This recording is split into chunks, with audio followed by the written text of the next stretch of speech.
another episode of Times Square Kung Fu. I am your host, Frankie Balboa, aka the Shogun Supreme. And I'm Peter Glagowski, Associate Editor over at Flixus.com. Today we're going to be comparing and contrasting the dual releases of Magic Crystal from 88 Films and Vinegar Syndrome. And this is going to be one interesting episode. Me and Peter had a lot of fun with this one, and a tired one.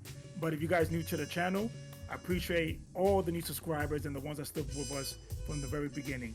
The way we're going to do things in this episode is we're going to actually do the picture comparison first, and I'm going to insert some fight clips in there. Then after that, we're going to do the audio comparison, which is also, it's a difference, and you guys get to check out the subs. So sit back and relax and enjoy the show.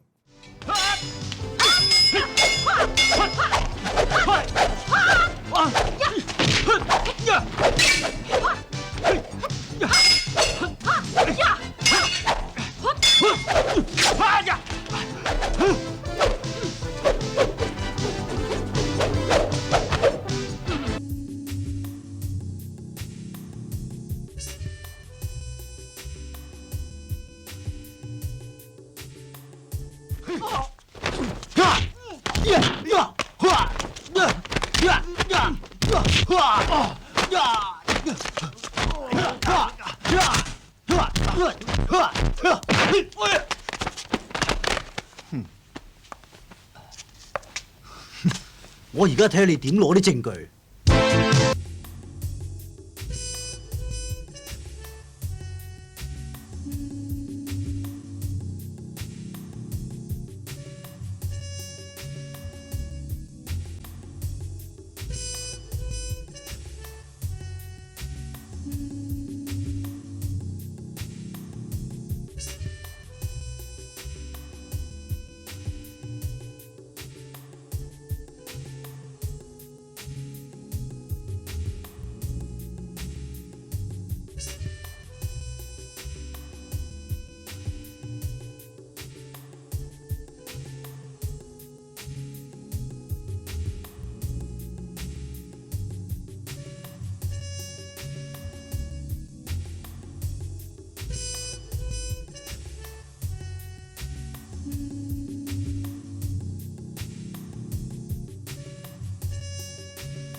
So now that you guys saw those picture comparisons, I hope you guys enjoyed those clips as well. I know me and Peter had some discussions since we got this release, and I was at work, and then I saw your message. I was like, what? I couldn't wait to get home. Peter, but what do you think overall of these two versions? Which one you prefer? I know people heard our opinions so far, but break it down. We're gonna break it down to them. Yeah, on Twitter, as mentioned, I definitely prefer the 88 one. I wouldn't say Vinegar Syndrome is a bad transfer, but in a way it's kind of disappointing. It seems the beginning doesn't have any kind of real restoration going on, and then later on in the film it definitely fares better, but there's something about Like, I don't think the color grading works as well as the 88 one, but it's really the sharpness. 88's is just like, every scene you see so much more detail, not to mention it's not zoomed in. Right, and when you sent me the screen caps over my phone, and, I told you when that courtyard scene where Cynthia's doing the pose, I was like, I like the Vinegar Syndrome color there, but something seemed off. I said, I'll wait until I get home and watch it on the OLED. And when I got home, I immediately freaking messaged you. I'm like, Jesus, this thing is freaking sharp. Yeah. But also when I saw the Vinegar Syndrome one, I told you that same day something seemed off. I couldn't put my finger on it. And I showed you the man on DVD. And for those who never seen this film is like a Indiana Jones fantasy adventure. So it has a very, E.T. Yeah, E.T. is more... But Yeah, yeah, I it was does just have thinking shades of that kind of Spielberg pulp action. Type Yeah, of that's what I movie. was going with the look, the locations, because it's in Greece, some parts of Hong Kong, and I think Taiwan they mentioned as well. Yeah. The extras. And it's missing that fantasy, Indiana Jones type vibe in the Vinegar Syndrome to me. Because, I grew up watching this film on the VHS and the Mail DVD. But, like Peter mentioned, the VS one looks good, but it's removing that fantasy element. Yeah, it has a more modern color grading. Like, everything kind of looks natural, but then as we dug like really deep into the comparisons, there's certain scenes where it just seems the color is not there. Yeah, and like me and Peter have different opinions on the previous release of Righting Wrongs that they did, which I actually like the Vinegar Syndrome one compared to the 88 one, because the 88 one has a similar look to the way this film was with the green, some of the yellow. But the reason I didn't like that version, it wasn't because it's a modern film and it works on the VS one, it's because it was washy for me. I told you, like, Yeah. You said it on your OLED, it just doesn't look particularly good, and I can definitely understand that. I don't have an OLED per se, although I'm hoping to soon. But like, to me, it's always, what did it look like originally? So the 88 one looks more like the Hong Kong version, so to me, I prefer that. Yeah, but I wish they went with the universal laser look. Like, that's the one they went with. Yeah. And they have deeper contrast in there. But I'm gonna link in the description my review to Righting Wrongs, so you guys can see more what I mean by that. But with that, me and Peter.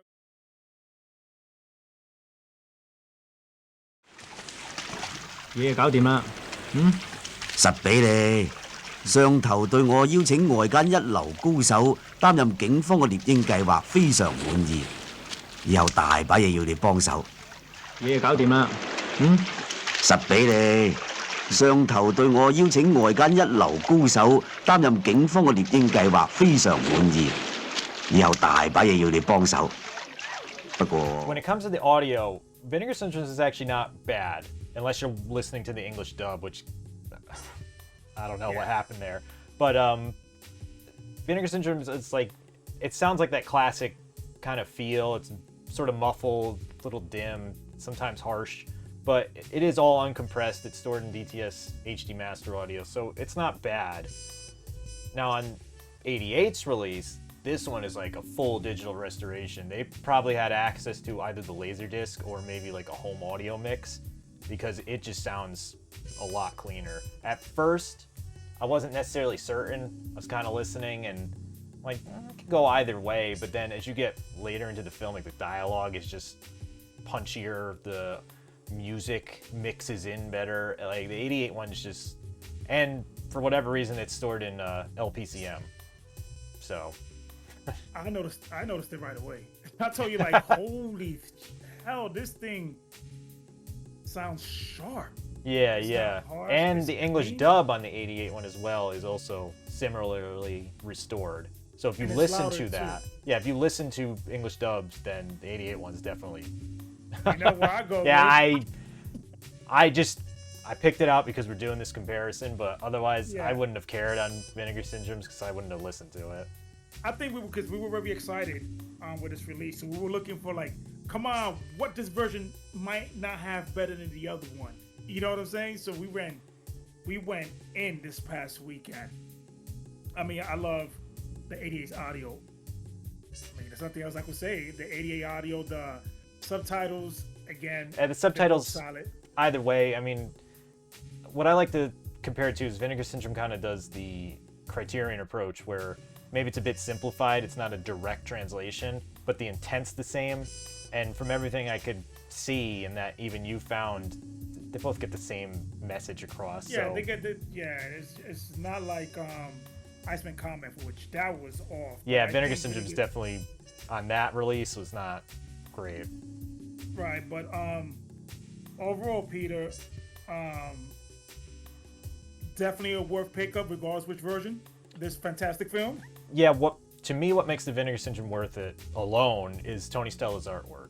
And I mean, no disrespect to Sean Longmore. He's a great graphic designer, and I enjoy most of his covers, but the 88 one for Magic Crystal is busy as hell.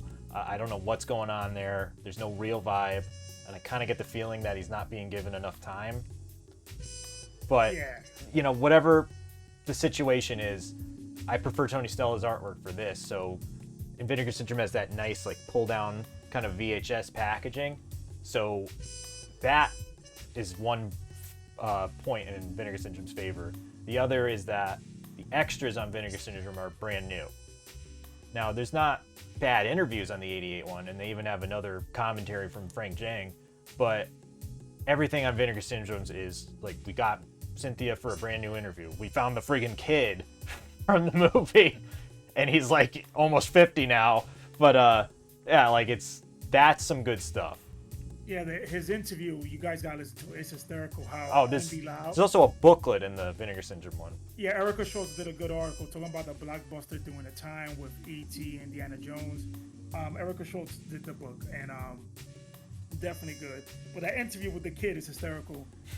He was saying how Andy Lau and your homeboy was using him as a kid to pick up girls in Greece. Like, so some good stuff there, details and everything. You know, but it's one of my favorite films. When I showed it to Peter for the first time, he was like, whoa, this thing. Yeah, action-packed. I think it has an incredible first act, a pretty good second act, and then a mediocre-ish or maybe even kind of bad final act. It doesn't end on the best note. But It's Wong Jing, baby. yeah, it's Wong Jing.